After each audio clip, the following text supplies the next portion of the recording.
2 जून 1947 जब दिल्ली के एक कमरे में करीब दर्जन भर लोग मिलकर करोड़ों लोगों का भविष्य लिखने जा रहे थे। करीब 1.5 दशक से मुस्लिम लीग जिस पाकिस्तान की रट लगा रही थी, वो आज कागजों में उनके सामने सच होने जा रहा था। सिर्फ 2 हफ्तों में भारत के खंडित होने की योजना पर मोहर लग गई।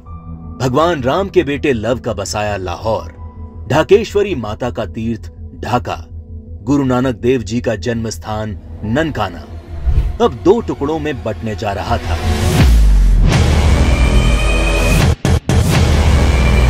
और अगर कोई इस विभाजन की योजना से अनभिज्ञ था तो वो थी भारत की मासूम और निर्दोष जनता, जिस पर यह विभाजन कहर बनकर टूटने वाला था।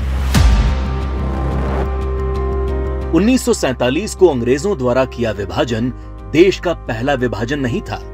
अंग्रेज इससे पहले 1905 में भी बंगाल का विभाजन कर चुके थे, लेकिन उस विभाजन का पहले बंगाल में और फिर पूरे देश में इतना मुखर विरोध हुआ कि अंग्रेजों को 1911 में अपना फैसला वापस लेना पड़ा था। विभाजन का जो काम अंग्रेज 1905 में नहीं कर पाए, वो 1947 में करने में कैसे सफल हो गए? –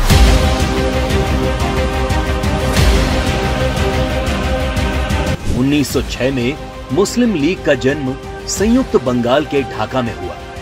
बंग भंग आंदोलन के बाद जन्मी मुस्लिम लीग ने 1909 में मार्ले मिंटो सुधार के नाम पर पृथक निर्वाचन प्रणाली मांग से शुरू करके अगले 30 साल में अलग इस्लामिक राष्ट्र पाकिस्तान के नाम पर भारत को मजहब के नाम पर बांट कर रख दिया। 1920 के तुर्की के खलीफा के समर्थन में चलाए गए कांग्रेस के खिलाफत आंदोलन ने मुस्लिम कट्टरपंथियों को यकीन दिला दिया कि वे अपनी गैर जरूरी मांग पर भी कांग्रेस के नेतृत्व को मना सकते हैं। इसके बाद 1930 में अल्लामा इकबाल ने पहली बार मुस्लिम लीग के अधिवेशन में अलग इस्लामिक राष्ट्र की रूपरेखा रखी। इकबाल की कल्पना के इस अलग इस्लामिक देश के लिए पाकिस्तान नाम सबसे पहले चौधरी रहमत अली ने प्रयोग किया।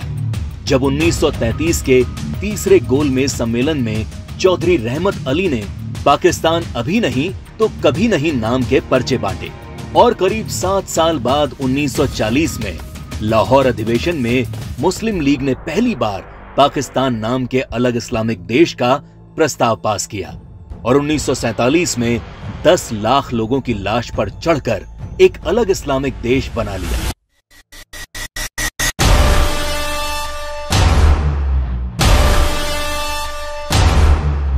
और जिस भारत ने 1905 में बंगाल का विभाजन नहीं होने दिया, वो भारत 1947 में भारत विभाजन नहीं रोक पाया। जब देश का विभाजन हकीकत बनना तय हो गया, तब सर रेडक्लिफ को भारत और पाकिस्तान की सरहद तय करने की जिम्मेदारी सौंपी गई।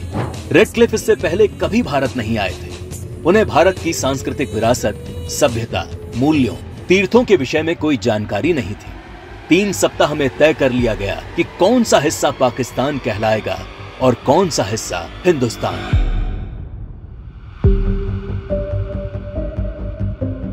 सदियों से एक जैसे इतिहास, भाषा, बोली, खान पान लिए रह रहे लोग, गांव और शहर रातों रात 2 देश बन गए। करीब 1.5 करोड़ लोग रातों रात बेघर हो गए और करीब 10 लाख से अधिक लोग इस विभाजन के नाम पर काल के गाल में समा गए। ये विभाजन जिसने आगे चलकर पूर्वी पाकिस्तान में एक नए नरसंहार को जन्म दिया। शहर के शहर रातों रात खंडर में बदल गए। शहर दर शहर दंगे और आगजनी शुरू हो गई। वो लोग जो हवेलियों में रहते थे, वो अब रातों रात रिफ्यूजी बन चुके थे। अपना सब कुछ लुटाकर लोग सड़ी गर्मी और बरसात में मीलों तक फैले काफिले हजारों की तादाद में अपनी जान बचाकर चले आ रहे थे। सबसे बुरा हाल महिलाओं का हुआ, जिन्हें इस विभाजन की सबसे क्रूर कीमत चुकानी पड़ी। सैकड़ों महिलाओं का अपहरण और बलात्कार किया गया।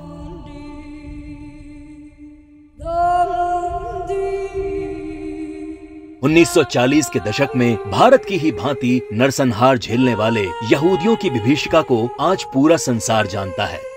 27 जनवरी को आज पूरा विश्व होलोकास्ट दिवस के तौर पर मनाता है। लेकिन इस विभाजन की कभी न भूली जा सकने वाली त्रासदी को भारत की ही पूर्व की सरकारों ने कभी याद करने की कोशिश नहीं की।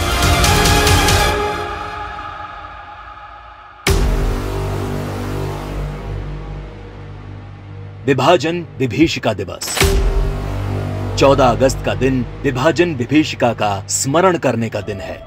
14 अगस्त का दिन अटल जी की इन पंक्तियों को दोहराने का दिन है।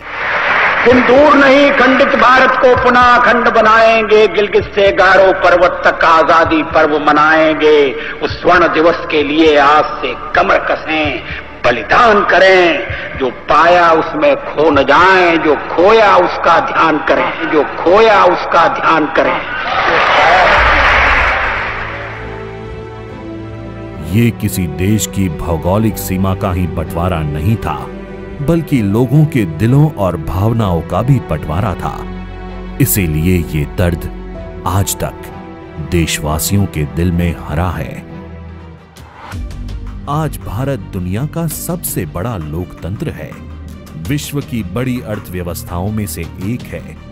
लेकिन देश उन सपूतों को कभी भुला नहीं सकता जिन्होंने विभाजन की विभीषिका झेली है।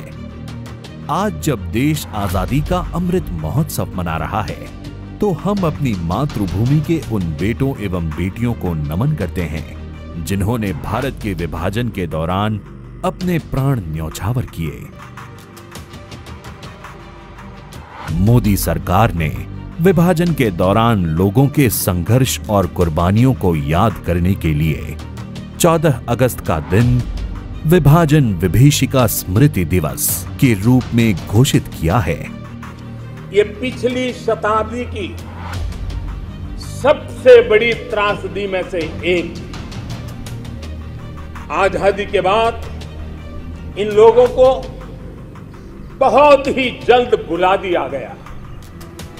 जो लोग विभाजन के समय अमानवीय हालात से गुजरे, जिन्होंने अत्याचार सहे, जिन्हें सम्मान के साथ अंतिम संस्कार तक नसीब नहीं हुआ, उन लोगों का हमारी स्मृतियों में जीवित रहना भी उतना ही जरूरी है। विभाजन विभीषिका स्मृति दिवस का तय होना ऐसे लोगों को हर भारतवासी की तरफ से आदर पूर्वक श्रद्धांजलि है।